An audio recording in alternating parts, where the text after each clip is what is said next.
Presiden Amerika Serikat Donald Trump mengonfirmasi tewasnya pemimpin ISIS Abu Bakar al-Baghdadi. Baghdadi disebut tewas terbunuh dalam serangan yang dilakukan militer Amerika Serikat di barat laut Suriah pada Sabtu pekan lalu. Eva Wondo akan memaparkan data dan faktanya dalam segmen Fact Check. Silakan Eva. Ya, Robert, Presiden Amerika Serikat Donald Trump pada Minggu 27 Oktober 2019 mengonfirmasi tewasnya pemimpin kelompok teror negara Islam di Irak dan Suriah, Abu Bakar al-Baghdadi. Trump menyebut bahwa Baghdadi terbunuh dengan dugaan bunuh diri dalam sebuah serangan yang dilakukan militer Amerika Serikat di barat laut Suriah pada Sabtu 26 Oktober 2019. Benarkah al-Baghdadi benar-benar tewas dan apa pengaruh pasca tewasnya al-Baghdadi bagi aksi-aksi teror?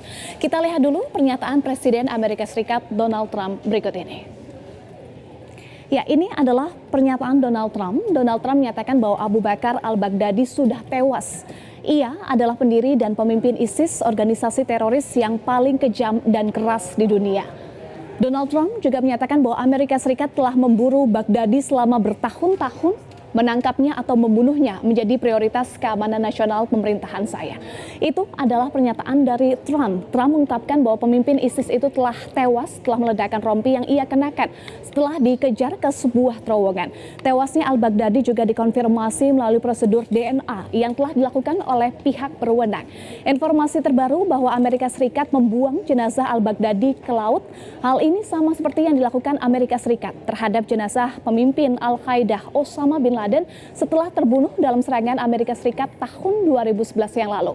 Donald Trump ini juga berencana untuk merilis video penyerangan terhadap al-Baghdadi untuk semakin menguatkan informasi tewasnya pemimpin ISIS tersebut. Nah, namun sejumlah negara mempertanyakan benarkah al-Baghdadi tewas seperti pernyataan dari Rusia yang mensangsikan informasi tersebut. Kita masih akan nantikan rilis video yang akan disampaikan oleh Donald Trump, tapi belum tahu kapan video tersebut akan benar-benar dirilis oleh Donald Trump.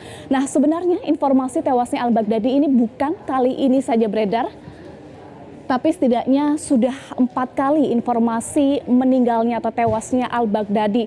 Salah satunya pada 16 Juni 2017, ini Kementerian Pertahanan Rusia mengkonfirmasi bahwa Abu Bakar al-Baghdadi tewas. Namun pada April tahun 2019, sebuah video yang diterbitkan oleh sayap media ISIS, Al-Furqan, menunjukkan seorang pria yang mengaku sebagai al-Baghdadi.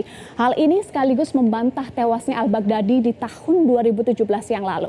Sebelumnya pernah juga beredar informasi tewasnya al-Baghdadi pada November tahun 2014 dan Oktober 2015. Nah, terakhir pada 26 Oktober 2019 yang akhirnya dikonfirmasi oleh Presiden Amerika Serikat Donald Trump bahwa al-Baghdadi telah benar-benar tewas. Lalu apa saja fakta terkait dengan al-Baghdadi? Kita lihat ini adalah fakta dari al-Baghdadi. Kita cek faktanya, ini al-Baghdadi lahir di dekat Samara, Irak pada tahun 1971 dan umurnya sekarang berarti masih 48 tahun. Pemimpin ISIS ini memiliki sejumlah nama, yakni Abu Bakar al-Baghdadi, Ibrahim bin Awad bin Ibrahim bin Ali bin Muhammad al-Badri al-Samarai, kemudian Dr. Ibrahim dan juga Abu Du'a. Al-Baghdadi juga mengklaim bahwa dirinya ini sebagai suku Quraisy dan pimpinan tertinggi umat Islam atau biasa disebut Daulah. Kemudian ia mendeklarasikan khilafah negara Islam pada 29 Juni 2014. Kita lihat apa fakta lain terkait dengan al-Baghdadi.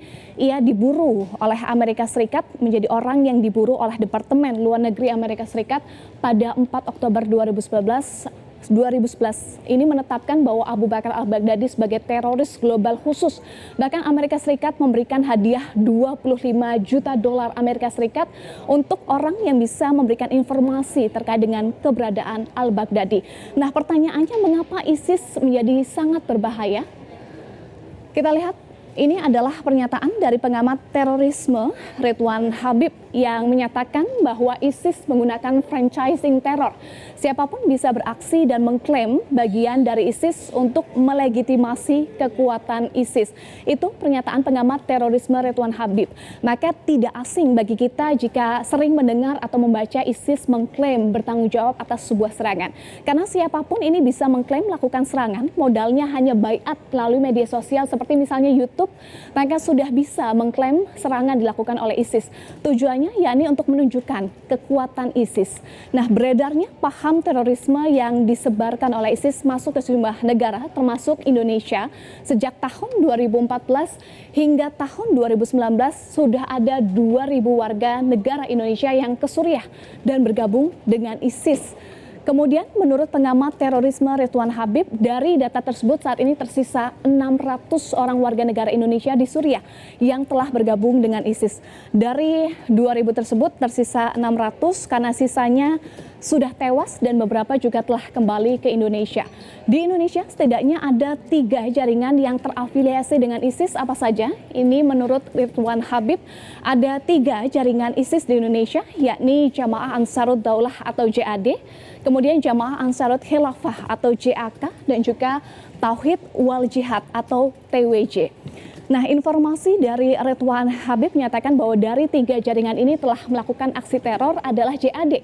Sedangkan JAK dan TWJ ini terpantau belum melakukan aksi teror, namun saat ini terus berorganisasi dan memperkuat jaringan. Tentu ini yang harus terus diwaspadai. Nah, ISIS telah melakukan berbagai aksi teror, termasuk di Indonesia. Apa saja aksi teror yang sudah dilakukan ISIS? Kita lihat ini adalah serangan teror yang dilakukan ISIS di Indonesia, yakni ada bom Tamrin Jakarta pada 14 Januari 2016, lalu serangan di Mapolres Surakarta pada 5 Juli 2016, kemudian bom Kampung Melayu 25 Mei 2017, lalu ada pula ledakan di Bandung 8 Juni 2017 dan juga serangan bom bunuh diri di Surabaya pada tanggal 13 dan 14 Mei 2018. Nah, dari aksi teror ini, ISIS pernah mengklaim melalui media sosial miliknya bahwa bertanggung jawab atas aksi teror di Indonesia, yakni bom Tamrin Jakarta. Serangkaian ledakan saat itu mengguncang Sarinah pada 14 Januari 2016 pukul 10.40 waktu Indonesia Barat. Para pelaku yang merupakan anggota JAD dan berjumlah 7 orang ini membawa granat dan senjata api. 4 pelaku dan 4 warga sipil tewas, sementara 24 lainnya mengalami luka-luka. Anggih Tantomo alias Muhammad Bahrun Naim diduga sebagai dalang serangan di Jakarta. Lalu aksi teror yang juga diklaim oleh ISIS menyatakan bertanggung jawab atas aksi teror tersebut adalah serangan bom bunuh diri di Surabaya pada 13 dan 14 Mei 2018. 3 keluarga bertanggung jawab atas rangkaian serangan bom bunuh diri di 3 gereja dan Mapolrestabes Surabaya, serta sebuah ledakan di Sidoarjo, Jawa Timur. Salah seorang pelaku yakni Dita Upriyaro adalah tokoh senior JAD.